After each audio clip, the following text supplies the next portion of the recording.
Chucky Steffens of Chucky's Precision Pullers and Parts. And a lot of you guys know him from the National Farm Toy Museum Collector Society. He's kind of spearheading that operation. So anyway, we're going to go through kind of his operation here today. Chuck, thanks for joining us. Thank you, Jason. Yeah. Jake, thanks for taking the time out to come see me today. You bet, yeah. Yeah, we're glad to have everybody here. I'm glad to see the YouTube world's come to take a little advantage of me. But You bet. I guess we're on the outside of my house today, and I think we'll just start with what we got available outside here today. Yeah, sounds great. Being the summer show got canceled, we had the plans of trying to make our toy shows go a little quicker and easier setting up and displaying and condensing our space. So I went through and built some carts here that would have been an awesome show to have at the summer toy show. But, Yeah. You know, it didn't. It's a great idea. It worked. Then we got a little display area set up over here just for today, but I'll show you a few of my customs I got here. I got two Steigers I put together here, and this Challenger that's got some major tires on there. But anyway, the tractor I think I really want to focus on showing you here is this Industrial 500. Started out as a 3020, and I'll show you some of the earlier versions in there, what it looks like when we get building them. Sure. So Yeah, we'd love to see that. So we'll take you inside. We'll show you the production. Yeah, I think this is going to interest a lot of people because how's the sausage made? And How's so the here sausage you go. made? So Well, in my 16th world where I started, there's no doubt about it. I went through a lot of evolution from starting building my own parts. And I'm at the level right now where we're making metal parts, and the rims you get start out right here. I get these ingot. They come from Rhode Island. It's ZL1 certified ingot. It's zinc ingot with zinc aluminum, bismuth, and copper in it. I got a melting pot here. We take it up to 800. Right now I'm pouring about 750 degrees, well 775 degrees. And then I got what they call a Spincast here. We make a silicone rubber mold. We spin the mold at 700 RPM, take the liquid molten metal out of here, pour it down into the screw hole. Centrifugal force pushes it out. Stop, open it up, pull my molds apart. If I'm lucky, I got good parts. If I'm lucky. So we come over here and then you can see some of the inventory we have then, you know. So we took that block ingot. Now we got a rim. You know, so after you do a little polishing it, throw some paint on it, and we eventually can get the tractor. Come back here, I got this toolbox. This toolbox is just prototype stuff. oh wow, yeah. Stuff through the years. It's Sure. So one piece at a time. Tires, 64 scale tire prototypes. Oodles and oodles and oodles of them. So, but yeah, and once I gotta say this much, the wife, this becomes her world. My world is over there. My world's prototyping. My world's making the molds and everything. Then after that, she takes care of basically customer service. Okay, yeah. That is her world. She pulls the parts, she pulls the orders, she takes care of all that, she takes care of the money. I take care of the dumb end, she takes care of the smart end. So, we talked about earlier the Spincast mold, so I can show you quick, you know, what one looks like. So right here, this is a pile of Spincast molds. This right here would be a mold for a 34-inch Alice Chalmers rim. This one's beat up pretty bad, so it's going to get tossed and replaced with a new one. So they are expendable. It's kind of part of the business. Sure. You know, you make them. The metal, the 750 degree, 700, 800 degree metal, it tears them up. It burns them up. So it's one of those things you go through it. Part of the business, I guess. So. Yeah, sure. So we'll take you to the workshop now.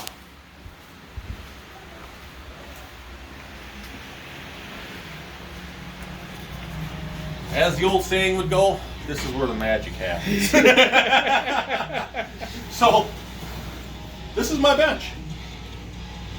My parts, my tractors come off this bench.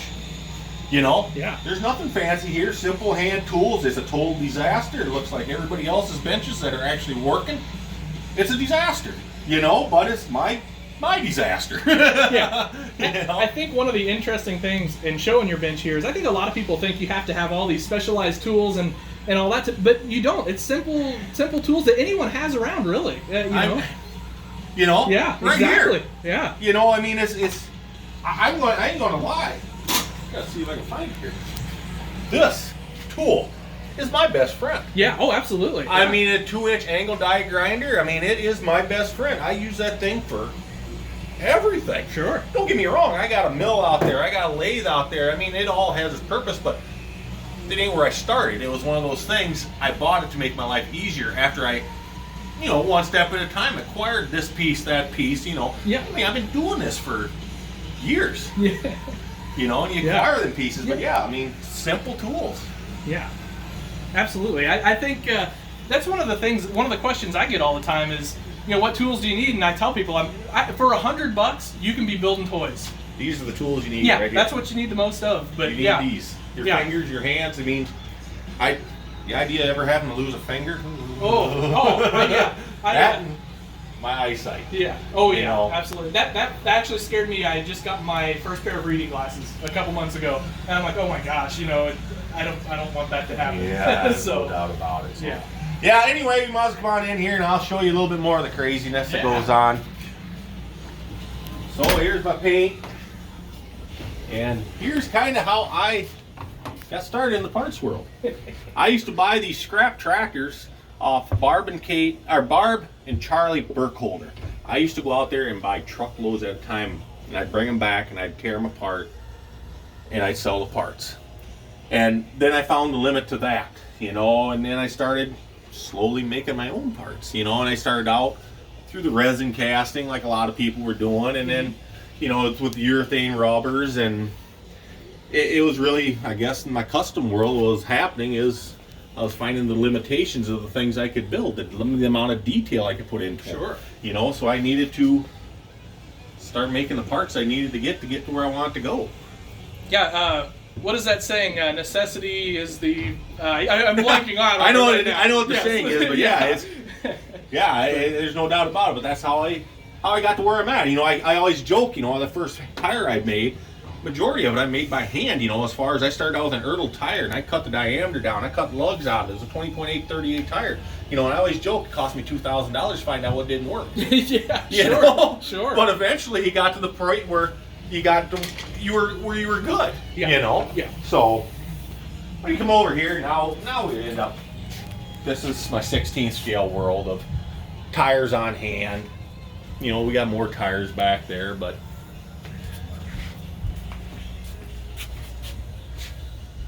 more parts tractors. I just think it's just fascinating. I think people will love to see this because nobody knows how the vulcanizing and the spin casting and I think people know it happens, but how does it happen? I think it's really cool that you've shown everybody that. I think that's going to be. I'll tell you the one thing how it happened. It happened because I didn't do it by myself. Sure. Yeah. That is the thing. A lot of people they lose touch with. They think, "Well, I did this. I didn't do this." Yeah.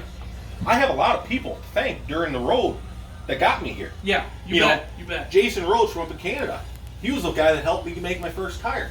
I look back at that tire today, after he helped me, and it's still a disaster. But it got me to where I'm at today. I've learned from that and went forward. In the 3D world, I got using my prototypes in the 3D world. I got hooked up with, Denny Wagner. My world revolves around him. He has done more for me. And the man I've never actually physically got to meet yet. No kidding. Someday it's going to happen. Yeah, you bet. But he has the ability to read what's going on in my head. He was one of those pioneers in the 3D printing world as well. Right. I mean, I don't know that a lot of people know that, but really nevertheless, was. even at that point, you can take a man that has all the skills in the world, but if he doesn't know what's going on in your head, and the agricultural background, you and I can have a conversation, sure, and understand what we're talking about, and your wife be like, huh? Yeah. And he understands what I'm saying. Right. Yeah. So that's like I said, that's the biggest thing is making sure you surround yourself by people that have knowledge, have goals in mind, and want to get to the same place you want to go. That's one thing I told. I had a former employee, and he was just kind of asking me how to sort of get to where he wanted to go, and I said you have to surround yourself with the people who also have that goal. And some of the people who are already where you want to be, because that way you can all kind of go as a group. And it brings me back. I see so many posts on Facebook, and I'm getting so burnt out on it, about education and stuff like that. And it always brings me back. I seen a YouTube video. I cannot tell you who was in it, whatever. It was a commencement speech at a college. And the guy giving the speech says, the smartest man I knew had a 3rd grade education. Sure, yeah. And there's a lot of truth to that. There is. A guy with passion and desire and willingness to give up can cross a lot of roads. I think that's a lot of people don't understand. You usually end up having to give something up to get there. I tell people you don't have to have an engineering degree to have an engineering mind. No. And I think a lot of people lose sight of that a little bit. But and I know like I do, many farmers. Those are the smartest guys. They can fix anything. They can figure out anything. They look at it and they know what's wrong. Yeah, exactly. And you don't have to go to school for that. You can just don't get me wrong. And education is always an advantage. Yes. But when I graduated high school in 1995, our principal said to us, he goes, if I could do anything for you guys right now walking out into the world, he goes, there's one thing I could do for you. He goes, I wish I could put you into the field of work that you want to do for 1 year before you go to school. Yeah. To give yourself an opportunity to see, is this what I want to do? Yes. Yeah. Because there's so many underutilized college educations out there right now. No question. And so many jobs that are there's jobs that are 100,000 plus year jobs that are they're vacant. They're letting open, Yeah. people that could fill the jobs, but the skill set for that job isn't there. Yeah. So that was one of the things too, I guess with trying to build this National Farm Toy Museum Builders Collector Society, because we've seen it, we've been talking about it for so many years, being able to get more people actively involved in the hobby, because we've watched the hobby change so much through the years. I used to go to Dyersville when I was a young kid. And you come into Dyersville, I'm just 30 miles away from Dyersville, and that town was packed. It was insane. There was cars, there were people set up, it was everywhere. And every year it's been smaller and smaller and smaller. Yeah. And you got to sit there and you question, why is that? And the World Wide Web has definitely changed it. Yeah, you bet. It's so much more easy, so much more convenient to go online and buy something. I keep saying, the biggest toy show in the world right now is eBay and Facebook. So what do we got to do to bring back the personal involvement, the one-on-one meet and greet? Because it's so easy to lose touch with the person on the other side of that screen. It's easy to hit the enter button after you put something on there you shouldn't. Yeah. It's easy to put a comment on there. I say it to you face to face, I might get punched in the face. Right. Right. Yeah. It makes a person take more time to think. Sure. And I think that's where we need to go. And even bringing this all back into the toy world, getting the youth involved in it. Where is our future? Yeah. Who's going to be our replacements? Right now, we're looking at some older gentlemen that are, I don't know if they're all necessarily looking for replacements now, but they should be. Yeah, exactly. We're running up against a little bit of a front right now that some of them don't want to be changed, but, the point is we need to be always looking for our replacements, the ones that are going to come along and take over where we left off. Yeah. Because that's what I want to see. I want to see this continue on. I've seen this hobby affect so many people on so many levels, whether it's mental issues, addictions, the old saying is, idle time's the devil's work. And there's so many people, especially you go right now with this coronavirus issue we got going around, people are just sitting at home going crazy. We had numerous orders come in from people that, I need something to do. I need to keep my hands busy. Sure. I need to get occupied. I need to do something, And those people are old enough to know how to handle their problems, issues, and stuff. Now we got this younger generation that's coming in, and we need to do something to keep the wheel rolling. Yeah. Get them involved. Where's the farm toy hobby going to be in another 10 years? I don't know. But right now I guess we need to try getting these kids actively involved. Right now we're working on youth builds out there at the National Farm Toy Museum in the fall show. Last year we had 108 kids go through. This year we're looking at having the same type of ordeal again. We're working, matter of fact, today. That's one of the meeting agendas is to figure out exactly what we got going on there. So that's a great way. I think these meet the people, meet the man behind the project, whatever you want to call it. I think that's a great way. Where we utilize both worlds. We're utilizing YouTube. Yeah. And we're utilizing one-on-one. face to face. It doesn't have to be one or the other. That's right. That's we talked about it, at the 3D printed world, the old school world. There is no right answer. There is no wrong answer. What is best? I learned that the hard way myself. I still remember back in the man that found the interest in me, or I guess my mentor, Dale Copeland, Mini Tonka Toys. back in the late 70s, early 80s, he was really tied in a lot with Dakota Toys. He made a lot of parts for Dakota Toys. He was from Minnetonka, Minnesota. I met the man the first time in 1995. Met him at 1995, 1996, okay? I met him up the Mason City Toy Show, and he had a pulling tractor up there. And a lot of money for an 18-year-old kid. But I had it, and I bought it. And I made a goal every year. I bought one tractor off him, and I got to meet him, and we became very close friends, and he basically became my mentor. He's seen something in me I never seen in me, it's hard to see in that, we've talked about it, too, it's so easy to be where we're at in the hobby right now and just look at it being, well, I just did this, I still get a kick, Daryl, I can't think of his last name right now, builds in 16 scale displays and disc down there, Daryl. Oh my gosh, and if you wouldn't have asked me, I would know. Yeah, from Tennessee. Yes, yeah. And he always talks about how, I just throw disc together, I just throw deck together, and I'm just going, and then you didn't throw nothing together. Yeah. But anyway, we talk about that, it's... I lost where I was at. Oh, darn. We were talking about him throwing this together, that together. And, okay, now I'm getting back. Okay, so it comes down to the humbleness of a person. And I've found that a lot of the people in this hobby are very humble individuals. Yes. Most of them are by far very humble individuals. I always call them garage builders, basement builders. I build this in my garage, I build that in my garage. Oh, it ain't nothing. It's just whatever. It ain't no big deal. Well, it is. Yeah, it is. It's a work of art. It is. I got in an argument with a guy one day over that. He called me up, and that was back when I was doing. Well, I wrote an article for the Toy Farmer, and in the article I talked about resin casting and how it wasn't the answer to all evils. I said, but it was a way of kind of getting yourself there. Sure. It filled a niche in a market. It filled, if you were capable of producing some parts that way. And he called me up and started yelling at me and telling me how great it was, and we got in that argument about, some of these people, he goes, I went to him, I said, we're just building toys.